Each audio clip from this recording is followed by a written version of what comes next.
¿Qué tal? Es un gusto que nos acompañe a través de TSI en Al Banquillo para hablar de temas de interés nacional. Y por supuesto, uno de los temas que genera preocupación todos los años, a inicio de año, es la inseguridad alimentaria en que vive el país. La actividad agrícola, cómo se ha ido debilitando poco a poco según productores y según estudios de organismos internacionales y por qué no decir también organismos en nuestro país. Para el caso, hay informes del Banco Central de Honduras, que lo tengo aquí, dan cuenta de que las labores del campo han mostrado una disminución en los meses recientes. Escuchen bien, y los estudios de organismos externos revelan que casi 6 de cada 10 hondureños enfrentan problemas de acceso a la comida y cerca de 2 millones están en condición de inseguridad alimentaria grave. ¿Pero por qué razón? Vamos a hablar con los expertos, por supuesto, aquí en Al Banquillo. Hemos invitado a Dulio Medina, él es el presidente de Prograno. Siempre es un gusto compartir con Dulio para hablar de estos temas y por supuesto está con nosotros el doctor Mario Díaz, quien es asesor de Prograno y un productor reconocido en el departamento de Olancho. ¿Qué tal, don Dulio? Un gusto, bienvenido. Muchas gracias, Cristian. Un saludo a los televidentes, a ustedes, porque siempre nos dan el acceso para poderle manifestar a la población los desafíos que vivimos en el sector agrícola. ¿Qué tal, doctor? Es un gusto, bienvenido. Mucho gusto, muchas gracias por la invitación. Yo creo que es un tema importante que ha sido siempre relegado históricamente, no solamente en este gobierno, sino que en los gobiernos anteriores, y es un tema vital para la subsistencia de un país. La alimentación es la base de todo. Y precisamente ahí queremos iniciar. Vamos a comenzar con don Dulio, precisamente por esta necesidad. Bueno, si no hay comida, ¿qué vamos a hacer en nuestro país? Este acceso también, y poco a poco vamos a ir hablando de todos los problemas a los que se enfrenta la producción en nuestro país. Podemos mencionar varios: el acceso a las carreteras, constantemente escuchamos este reclamo de los productores, de igual forma el acceso a, bueno, algún crédito que se pueda proporcionar desde organismos internacionales y nacionales. Vamos a hablar de lo que ha sucedido en Banadesa, si hay o no acceso a crédito para nuestros productores. ¿Qué ha hecho la Secretaría de Agricultura y Ganadería? En el caso de, fíjense que en el caso de los productores de tomate, constantemente nos escriben aquí en TSI sobre esta necesidad de apoyo, sistema de riego. ¿Qué ha pasado? Lo ha dicho el doctor también. Este no es un problema de este gobierno, este es un problema de años al que se enfrentan los productores. ¿Qué tan difícil se ha convertido ahora, don Dulio, en ser productor en nuestro país? Bueno, nosotros estamos enfrentando 4 fenómenos. Antes del 2020 solo eran 3, pero después de la pandemia ya van 4 y creo que estamos enfrentando el 5.º problema. Primero ha sido, ya después del 2000, cambio climático, seguido de lo que fue nuevas plagas. Ya nos manifestó la problemática, el problema es de los accesos a los financiamientos, bajos precios en el momento de la comercialización porque no tenemos una sincronización con la oportunidad de oferta versus mercado asegurado. Somos oferta y demanda en granos básicos, penosamente. Solo tenemos una ventana de 1.275.000 quintales en alimentos de harina. En frijol solo tenemos la ventanita de Lima, que de repente Lima anda ahí entre los márgenes de 90.000 a 110.000 quintales que compra por año, no por temporada. Cuando decimos por año es porque nosotros tenemos tres tipos de ciclos de producción. ¿Cuáles son? Primera, postrera y postrera tardía. Entonces ahí se nos quedan al margen un alto volumen de comercialización. Entonces, ¿cuál es el otro problema que tenemos nosotros? El otro problema que tenemos es altos costos de los insumos. Al ser oferta y demanda nosotros, cuando llegamos a la producción, lo que el productor pequeño, grande o mediano llega al mercado, ya vende barato. Cuando tenemos altos costos de los insumos, estamos hablando de que estamos por encima de los países de la región, Guatemala y Nicaragua, que son los países más referentes, que estamos ahí medios inmediatos con los costos de inversión, pero más sin embargo, nosotros como Honduras estamos en un 30-40% por encima de los costos de inversión. Entonces, ahí nos acompaña otro fenómeno que nos ha doblado el brazo, que es el Tratado de Libre Comercio. El Tratado de Libre Comercio se aplicó en su totalidad en el 2020 en maíz. Por eso en Honduras, si falta maíz, no pasa nada. Si falta arroz, el Tratado de Libre Comercio de la degradación arancelaria se aplicó el 1 de enero del 2023. No pasa nada. Pero donde está el cuello de botella es en frijol. Y desafortunadamente, cada temporada y cada año siguen migrando productores de las unidades productivas por esos fenómenos que han impactado en gran manera de lo que es los costos de inversión. Y la poca producción que tenemos de frijol se le sigue dando a Nicaragua, se le sigue vendiendo a Nicaragua. No, es que nosotros, más bien Nicaragua nos vendía a Honduras. Estamos consumiendo frijol nicaragüense. En los últimos años hemos estado consumiendo frijol nicaragüense. Yo quisiera decir que nosotros somos abastecidos en un 35-40% de Nicaragua a Honduras.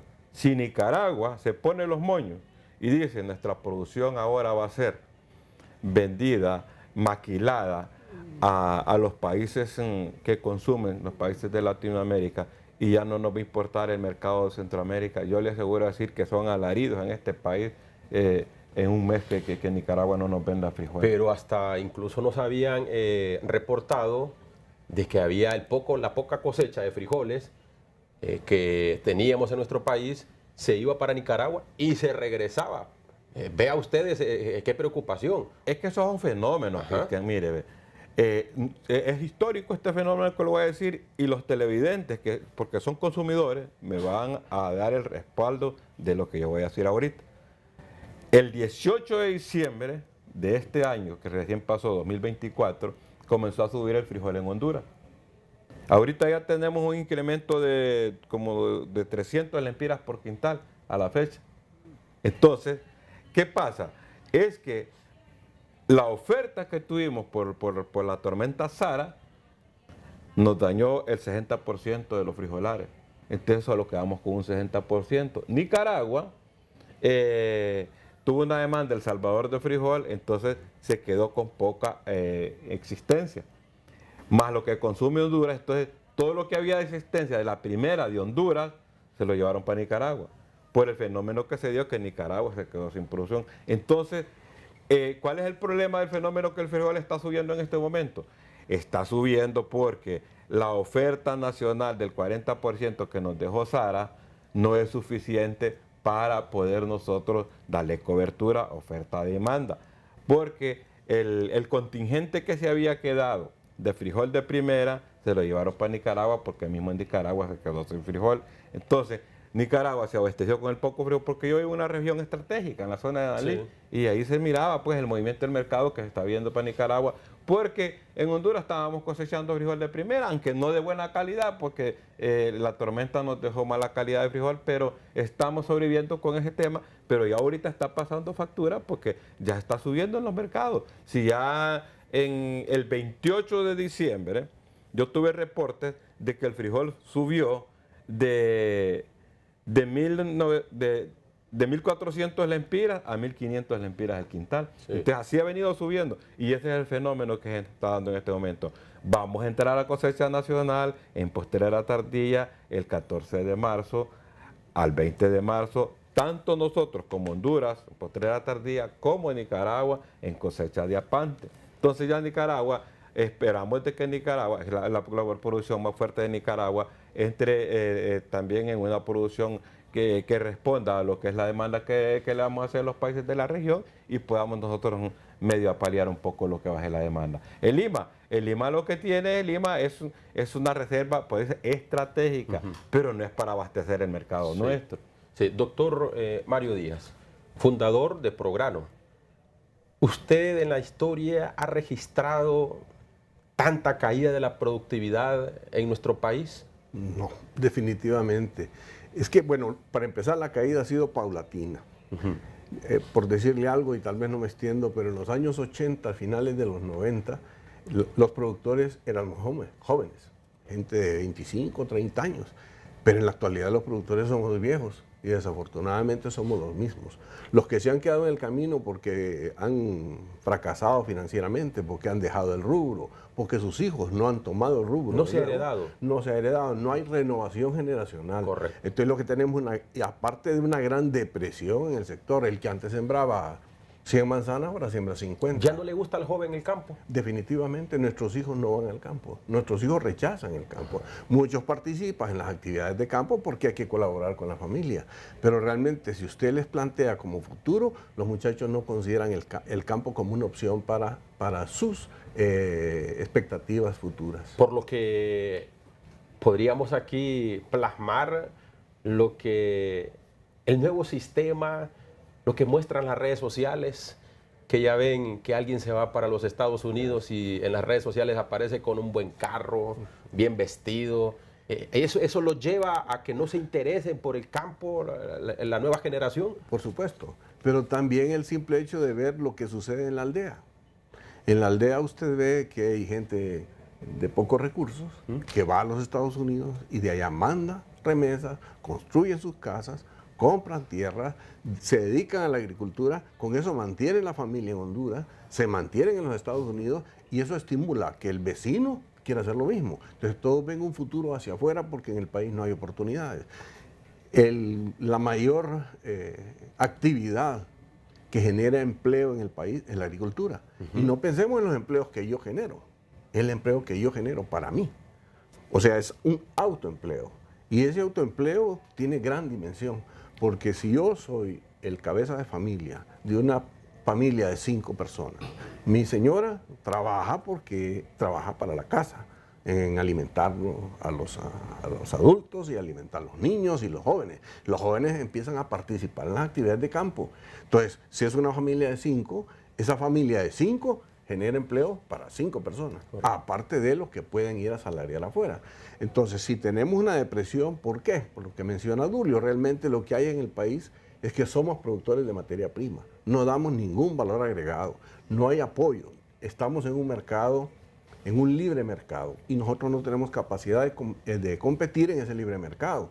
Cuando sacamos, por decir algo, la cosecha de frijol, estaba barato en el tiempo, en diciembre. Entonces, vinieron los nicaragüenses, aprovecharon que estaba barato, entraron, compraron masivamente y se la llevaron.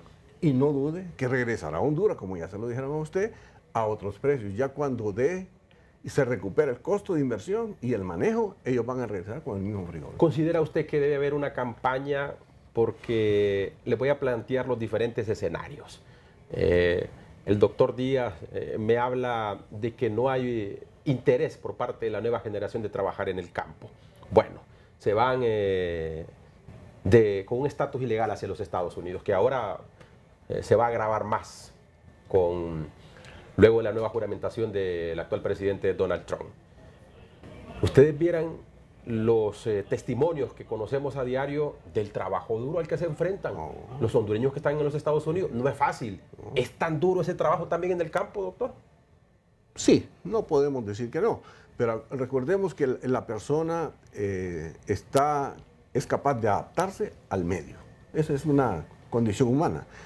Y el que nace en el campo se adapta al campo. Y el que desde pequeño hace trabajo duro, se adapta al trabajo duro.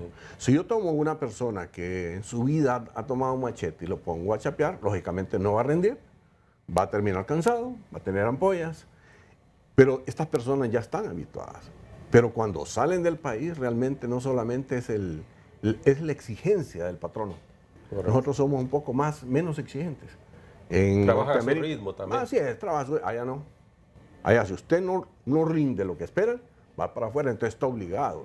Mucha gente dice se ha dicho que los hondureños somos haraganes, pero resulta que somos buenos empleados afuera. Correcto. Porque nos exigen. Y al final es así. Si a usted no le exigen, no rinde. Y esto, don Dulio, es en general. Porque estaba viendo unos reportes de medios nicaragüenses en donde también a los nicaragüenses se le están yendo para el caso de los cortadores de café. Sí, es que el problema En es Guatemala ha pasado también. en Nicaragua tienen una ligera desventaja en relación a nosotros, porque en Nicaragua le cuesta 100 córdobas un día de trabajo, 120 lo más, y nosotros pagamos 200 lempiras. Entonces hay una diferencia ahí. Por eso nosotros con Nicaragua no podemos competir, porque el costo de inversión de lo que le cuesta producir un quintal de arroz, de maíz o de frijol es mucho más barato en Nicaragua que en Honduras. Entonces, en este caso, nosotros no podemos estar produciendo más caro y vendiendo más barato.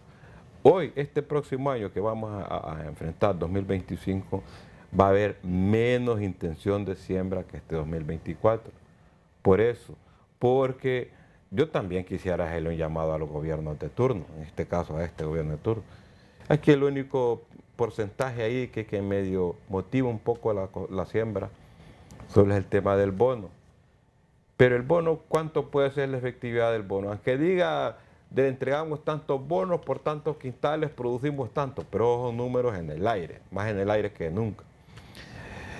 La efectividad del bono puedo considerarla yo muy responsablemente como en un 30% de la totalidad que dan del bono. Y es la única motivación que genera en el tema del sistema productivo. Entonces, si no tenemos motivación, se convierte en desmotivación porque, vaya, los productores de lógica comercial, Cristian, estamos desprotegidos. Yo creo que en el futuro del programa vamos a hablar de un tema de subsidio para los productores, de decretos para los productores, porque al final, como estamos hablando, pues este tema, la generación que estamos al frente de la producción nacional, los promedios andan entre 50, 53 años. La generación que viene atrás no está apostando por la producción nacional, como estamos hablando con el doctor. Entonces, ¿qué sucede? Tenemos que tener un cambio para que las nuevas generaciones se motiven a la producción nacional. De lo contrario, nos va a pasar lo que le está pasando a Haití, que una libra de arroz la tienen que importar y le cuesta un montón de dinero. Esto va a pasar en el futuro en este país. Entonces, aunque nosotros nos satanicen como productores, porque cuando no hay seguros agrícolas, en este momento venimos nosotros en 4 años de 4 pérdidas consecutivas. Fenómeno por sequía en el 2019, luego nos agarró la pandemia, luego ETA y IOTA, luego después nos agarraron inviernos cortos en 2023, luego nos agarra esta temporada de... Están desprotegidos prácticamente. Entonces, estamos con una secuencia demasiado estrecha de pérdidas una tras otra. Entonces, ¿quién viene por el productor? Podríamos decir, como se dice popularmente, están a la mano de Dios. Así, a la mano de Dios y con desafíos demasiado negativos para enfrentar la producción nacional. Y sobre esos desafíos vamos a hablar después de la pausa. ¿Qué le exigen los productores nacionales al actual gobierno? No es un tema del actual gobierno. Se viene arrastrando este problema de administraciones anteriores, pero estamos a tiempo. Estamos a tiempo de crear campañas para que esta generación le tome importancia a la producción agrícola y ganadera también, por supuesto. Después de la pausa vamos a plantear con nuestros invitados los desafíos que representa para las actuales autoridades. Ya regresamos. Gracias por continuar con nosotros en Al Banquillo a través de TSI. Es un año electoral. Sin duda alguna van a haber promesas por parte de los políticos en estas campañas que tenemos para el primer proceso electoral en marzo y luego el general en noviembre. Don Dulio, en el Congreso Nacional también se debe de aprovechar para estos temas de interés nacional. Y en este caso, si se trata de la seguridad alimentaria, ¿qué respuesta han tenido ustedes de este Congreso Nacional? Que únicamente le queda un año. Mire, nosotros hemos enfrentado desafíos demasiado desagradables con el sistema de gobierno. Hemos impulsado un decreto que eso nos ayudaría no solo a ¿cómo se llama?, a poner vigente a un prestatario, a un productor, sino que a impulsar y motivar la producción nacional, porque después del mix nosotros hemos tenido varios decretos. Ahí está el decreto 102-2007, en el 2003 se dio otro decreto, se dio un decreto de condonación en el 2003, que eso solo se le dio, se le atendió a la gente grande, que fue un escándalo enorme en el país. Se dio el 102-2007 en el 2005. Después ese decreto 102-2007, que ese no era de condonación, pero sí ayudaba al productor a acomodar su deuda para poder seguir continuando vigente en el sistema productivo.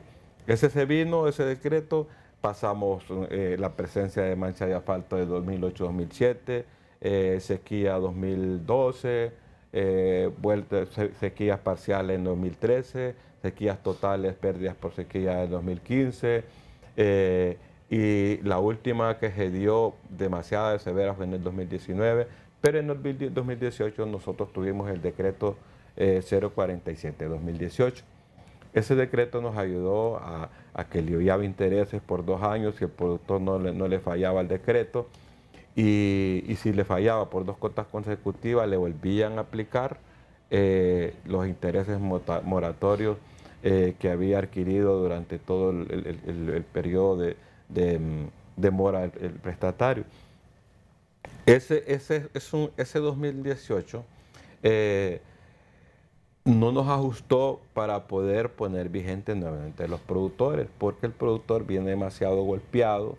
Hay productores que deben 100.000 empiras en la banca estatal, pero los intereses son casi a 1 millón. Hay productores que tienen sus garantías en el banco, 2, 3, 4 garantías, y el crédito tal vez tiene la oportunidad de que le dé cobertura una sola garantía. Hay que hacer una revisión, porque desafortunadamente Banadesa después del 2016 estuvo, como quien dice, indirectamente cerrado, y eso está empantanado y hay una serie de trabajos ahí por hacer enormes. Entonces nosotros en este periodo de gobierno, en el gobierno anterior nosotros tuvimos 3 ampliaciones del decreto para poder ir trabajando con la vigencia de los productores, pero como automáticamente el banco estaba cerrado, eso no caminó.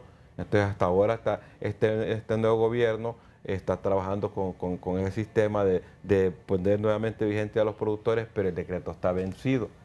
Entonces, al estar vencido el decreto, muchos productores se quedaron sin la cobertura de él, porque son 3/3 de los fondos de Banadesa. Fondos vigentes que no le da cobertura el decreto, créditos de otros tipos de financiamiento, otros fondos que eran de otras secretarías de Estado que tampoco les daba cobertura el decreto, y el otro tercio que sí le daba cobertura al decreto.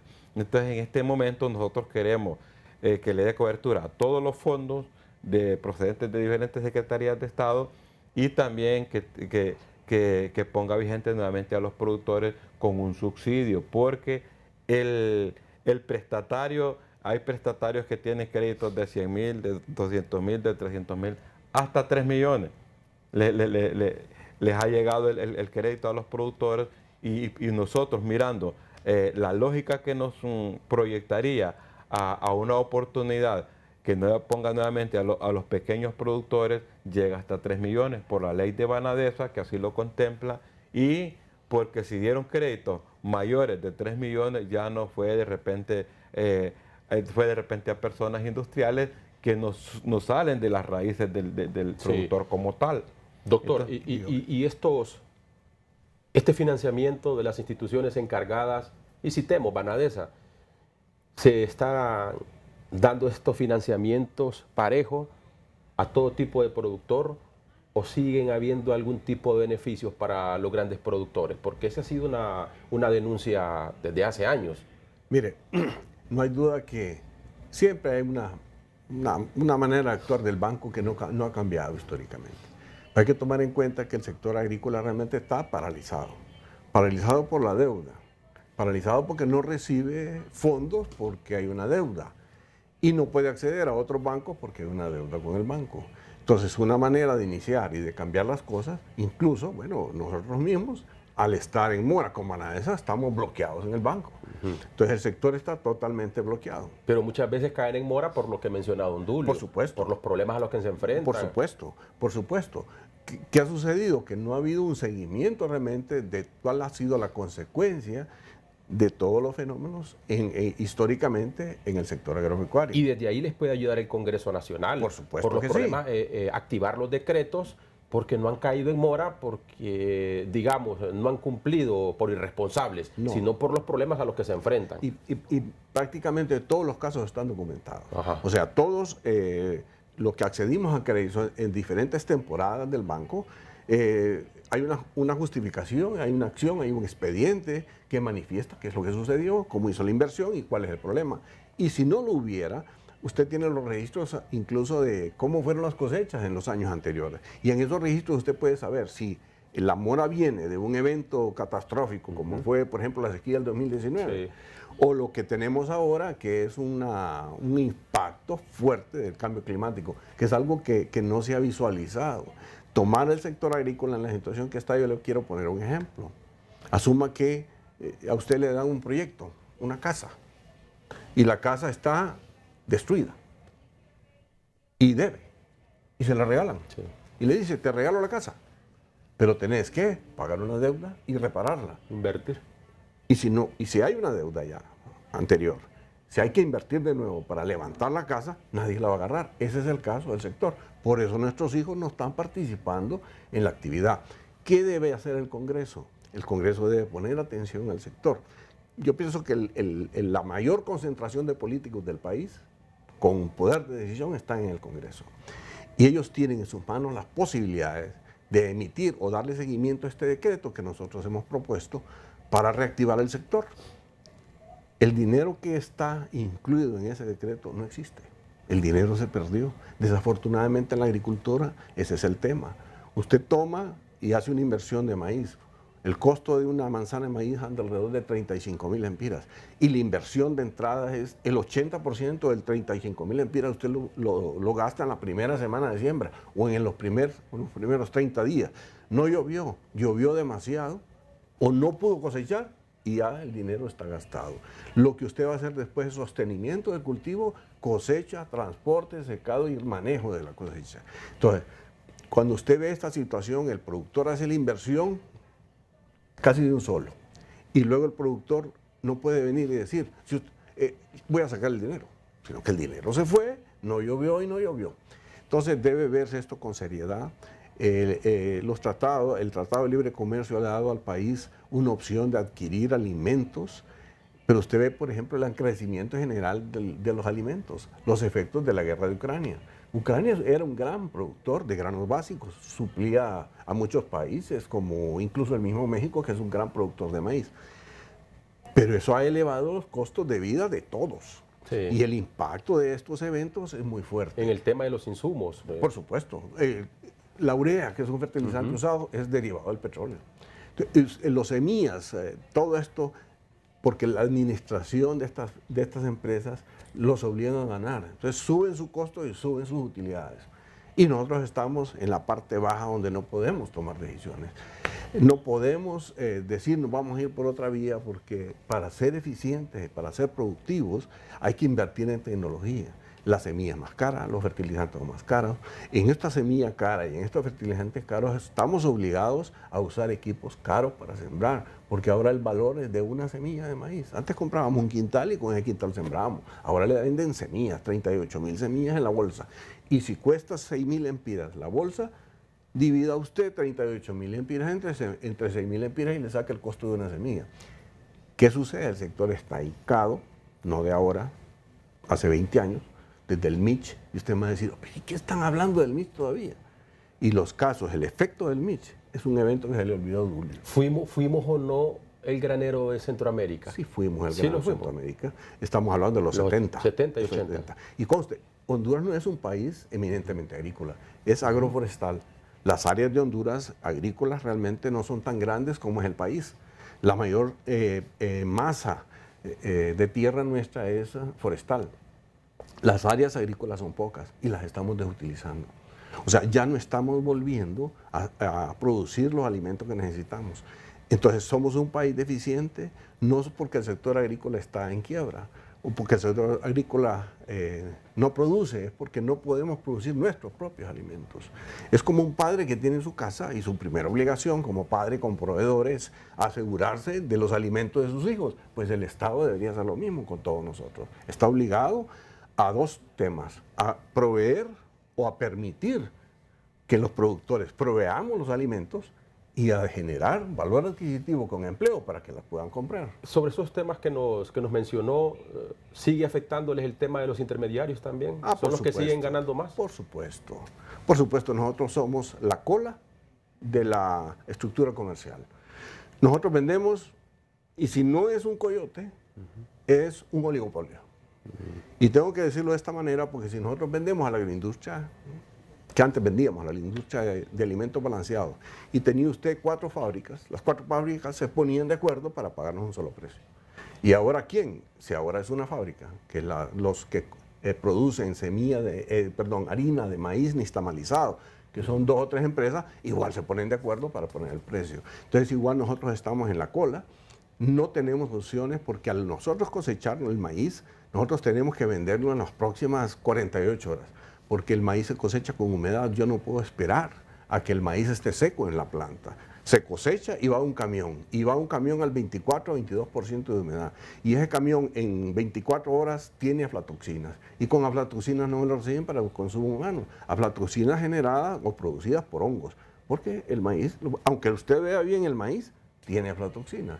Entonces, como nosotros no tenemos también capacidad de manejar nuestra cosecha, no tenemos capacidad de secadoras, silos, y si tuviéramos secadoras y tuviésemos hilos, no tendríamos el capital, porque si yo siembro maíz, es porque tengo que pagarle a alguien, a mi proveedor o a pagarle al banco.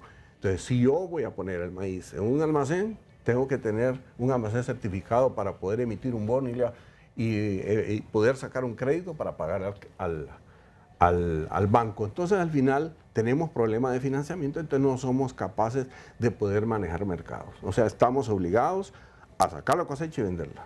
Bueno, entonces aquí es preguntar a las autoridades si hay un plan para poder mejorar esta productividad y garantizar sobre todo este acceso a tener una mejor producción, producto de todos estos problemas que nos han citado nuestros invitados.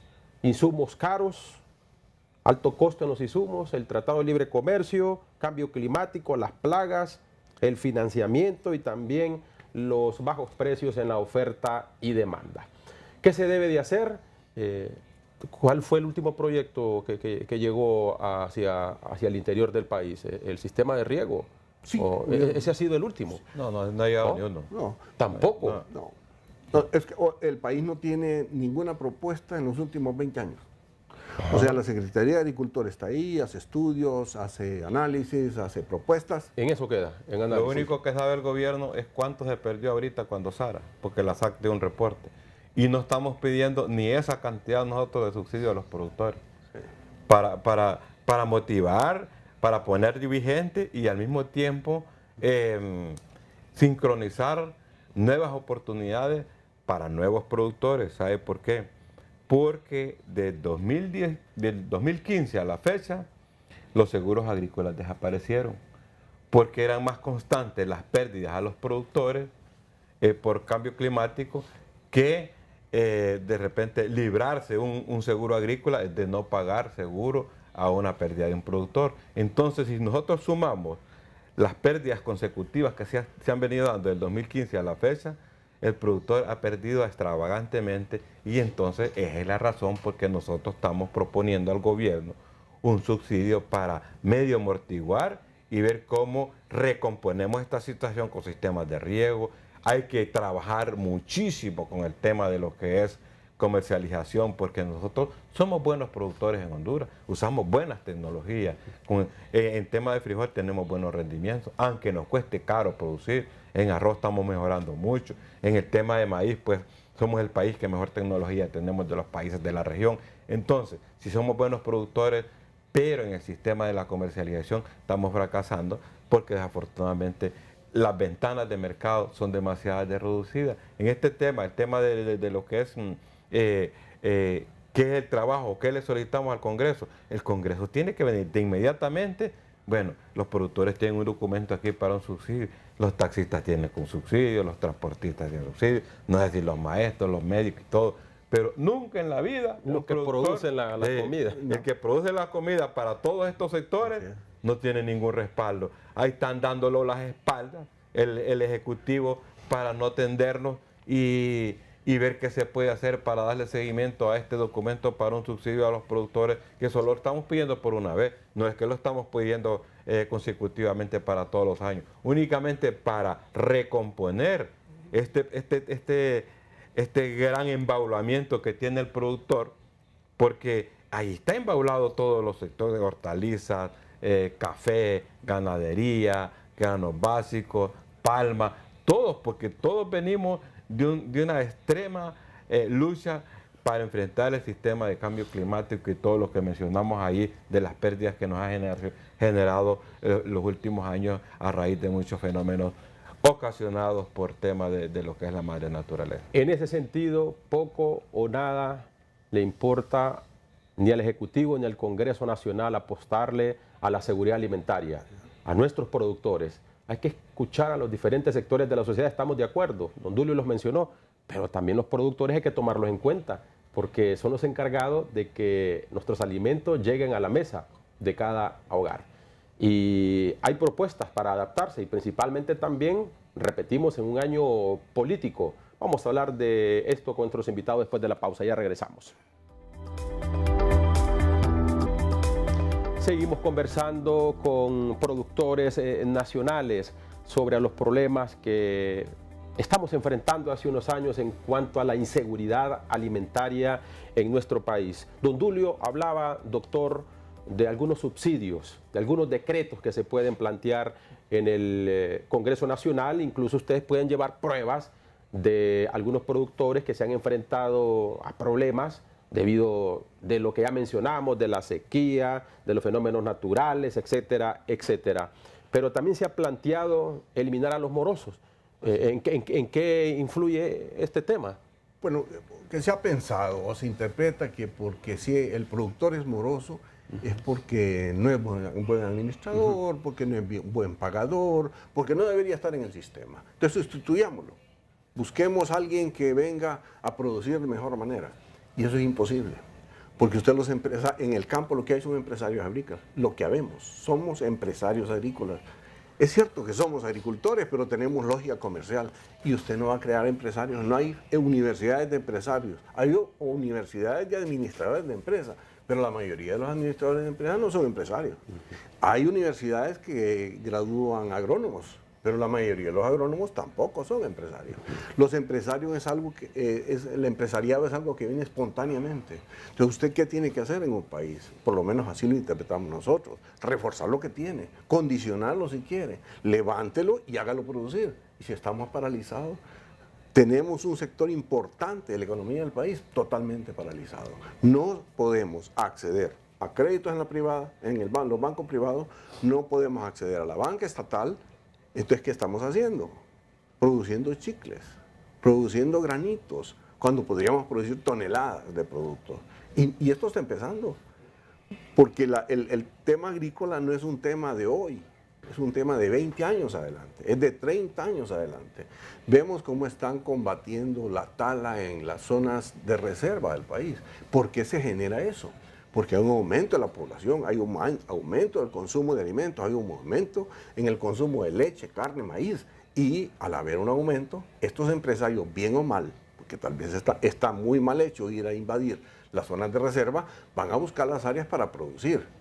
Pero si no pueden crecer, si no podemos producir, si no podemos tener una oferta de producto local que tenga la garantía de por lo menos ser la base de un porcentaje importante del inventario de alimentos que deberíamos tener, entonces no tenemos nada. O sea, la tenemos a la buena de Dios. Sí. Don Dulio, disculpe que insista con esto. ¿Cómo funcionaría este tema de los subsidios y de los decretos en el Congreso Nacional para llamar la atención de los diputados aquellos diputados que en realidad estén interesados en la población y sobre todo de la seguridad alimentaria. ¿Cómo funcionaría este tema? No, eso es sencillo. Eso, hay un historial en los convenios de la mesa supervisora de los convenios. Antes teníamos balanceados, tenemos harina, tenemos el endeudamiento de los productores en la banca estatal y privada.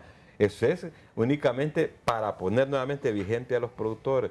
Mire, los productores en Banadesa se llevaron el pisto con propuestas y lo llevaron de repente empresas no productoras. Pero el productor tiene ahí sustentado todo crédito con su propia garantía. Y cada crédito ahí dice para qué fue asignado. Entonces, esto está sustentado y solo se va a buscar el historial moratorio y ahí le va a aparecer en una columna. Entonces, para ese tipo de productores es que nosotros necesitamos el subsidio. El productor que debe 100.000 lempiras, para decir un número, pero tiene 500.000 lempiras de intereses, entonces toda la deuda abandonada es la que nosotros estamos solicitando crédito, subsidio. ¿Por qué razón? Porque eso sería uno de los espíritus para motivar la producción nacional. Ya lo dijimos que las nuevas generaciones no vienen por apostarle a la producción nacional. Usted se va al campo. El campo puede tener un 10% de sistemas de riego instalados, pero es por esfuerzo de los productores. Hay un porcentaje que ha medio ayudado el gobierno, que tal vez el riego de Comayagua, que siguen saludando los gobiernos con el riego de Comayagua. Tuvimos a la postre de poder lograr el riego de Valle Jamastrán, que de repente estuvimos más cerca que nunca, pero se volvió a caer, eso lo volvimos a perder. Hoy uno se siente motivado hasta a luchar como políticamente para ver si puede hacer algo por el sector, que todas las autoridades que llegan, pues lo que menos hacen es por ver cómo está el campo. Pero han tocado puerta ustedes, han ido al Congreso, se han acercado a la SAC. La SAC últimamente, nosotros se lo presentamos a la SAC. La SAC lo sabe ese decreto, ese borrador de decreto de pe a pa. Pero lo presentamos, nos pidió un tiempo prudencial, ese tiempo prudencial pasó y no nos han vuelto a hacer caso. El Congreso ya fue presentado en el Congreso, las bancadas ya lo saben, nos mandaron a que habláramos con el asesor presidencial, el asesor presidencial pues no nos ha podido dar respuesta, ¿por qué? No sé. Pero esto no lo estamos pidiendo ni para Mario Díaz, ni para Dulio Medina, ni para un núcleo de productores. ¿Cuál de todos los asesores? Manuel Zelaya. Ajá. Él sabe bien del decreto. El expresidente Zelaya. Es el expresidente. Él sabe bien del decreto, el Ejecutivo lo sabe bien la FENAC, lo sabe bien las organizaciones de productores. ¿Cuál es el espíritu y cuál es el que le va a cobertura a la ley? El que esté embaulado en un crédito abandonado en mora, en las partes financieras estatales, y ahí va a aparecer, en el sistema va a aparecer. Entonces, eso es lo que estamos pidiendo nosotros. Pero, a la par de eso, nosotros necesitamos un fortalecimiento para un seguro agrícola. Las industrias de balanceados, ellos tienen una oportunidad de que ya hoy no pagan arancel. No dejaron de pagar el arancel. Nosotros necesitamos mejorar esa ley para que la industria también aporte por los derechos de importación que quiere cero arancel, y los concentrados por tener esa industria no bajaron, más bien subieron los concentrados. Entonces, también se puede abrir una estrategia para crear un fondo y crear un seguro agrícola para los productores. Pero esto se necesita voluntad política. Nosotros hemos hecho propuestas, nos han puesto corporaciones de abogados en el Congreso para trabajar en eso. Viene otro fenómeno que despertó más algarabía en el país y al sistema político, y ya nos cierran las puertas y nos quedamos sin dirección y sin brújula para poder continuar gestionando oportunidades para los productores. Yo considero que esta situación tenemos que abrir más los ojos, tenemos que voltear a ver qué es lo que está pasando en el campo. Usted se va para el campo ahorita en el próximo mes de marzo y mire el campo demasiado desolado, desprotegido, sin abundancia de nada, suelos vacíos, y somos el país, uno de los países que más agua tenemos, pero somos el país que más desperdiciamos agua. Yo no he visto en ningún periodo de gobierno que va a venir un congreso a venir a decir vamos a fortalecer el campo con sistemas de riego en los valles principales productores del país. Yo no miro un diputado con esa ideología ni con esa visión, sino que desafortunadamente se reúnen solo para discutir leyes que lo que quieren y pretenden más es quedarse más en el poder, pero sin generar resultados a quién ni a nadie. Esto del campo tenemos que verlo con nuevos ojos, porque ustedes como medios de comunicación son un bastión importante para llevarnos de la mano a nosotros como productores y hacer que las propuestas que se hagan sean para resultados, porque somos población. Los médicos, los maestros, toda la población en general, los medios de comunicación, somos población y pertenecemos a este país y tenemos que trabajar por este país y generar el resultado de este país. Nosotros estamos trabajando para oportunidades del futuro, porque las nuevas generaciones están perfiladas en otro tipo de ideas, pero tenemos que tener producción nacional. Y es un momento para tomar las buenas decisiones, porque a la vista está, y ha quedado también, sobre los temas de interés para el Congreso Nacional. Temas relacionados a la política, en los que incluso se han tardado 5, 6 meses. Mire que ahorita acaba de pasar un fenómeno que yo se lo voy a contar ahorita, que no hace ni 2 meses pasó. Me lo cuenta después de la pausa ese fenómeno. Vamos a la pausa y ya regresamos. Antes quería compartir este dato, don Dulio y doctor, que me han pasado en este momento. Vean ustedes que en los 5 años recientes, la población dedicada al trabajo de la tierra ha disminuido en 300,000. Si se toma en cuenta que el sector agrícola representa el 13% del Producto Interno Bruto y el 35% del total de las exportaciones. Vean cómo están los datos en cuanto a la seguridad alimentaria. Ya regresamos. Gracias por continuar con nosotros a través de TSI en Al Banquillo. Rápidamente, antes de concluir, doctor, queremos escuchar sus conclusiones y la necesidad de los productores principalmente. Bueno, primero quiero aclararle al público general que el sector agrícola no se puede ver en etapas, es uno solo. Usted mencionó y hemos mencionado los sistemas de riego. Los sistemas de riego no son nada, tener el agua y tener el riego, si no tenemos capital para sembrar. Eso es una cosa muy importante. Y después si no tenemos un mercado. O sea, debemos ver el sector agrícola en todo su contexto y tomar en cuenta que la producción necesita un financiamiento, un acceso a mercado, y para eso, ante todo, hay que resolver los problemas financieros del sector. Mientras no resolvamos los problemas financieros del sector, el sector va a estar hincado, va a estar parado, totalmente paralizado como hasta ahora. Don Tulio, habíamos quedado pendiente con un fenómeno que nos iba a mencionar. Sí, mire, ahorita se perdieron alrededor de 6,000 manzanas en Colón. ¿Sabe qué pasó? El productor fue a Banadesa a refinanciar su crédito nada más. Pero allí no hay ningún respaldo de seguro agrícola. Este productor quedó con una deuda más encima y tiene que enfrentarla y pagarla. ¿Quién viene por él? ¿Viene un seguro? No. Por eso es una de las razones del subsidio. Queridos productores, a nivel nacional, y me toca representar a mí una de las organizaciones más importantes del país como es Prorano. He luchado porque nosotros tengamos un respaldo de un seguro agrícola. ¿Saben por qué? Porque nosotros somos testigos de que las casas comerciales en este país están protegidas. Está protegido el consumidor, pero los productores estamos desprotegidos. Entonces, la secuencia de cada endeudamiento de los productores están a la vuelta de la esquina.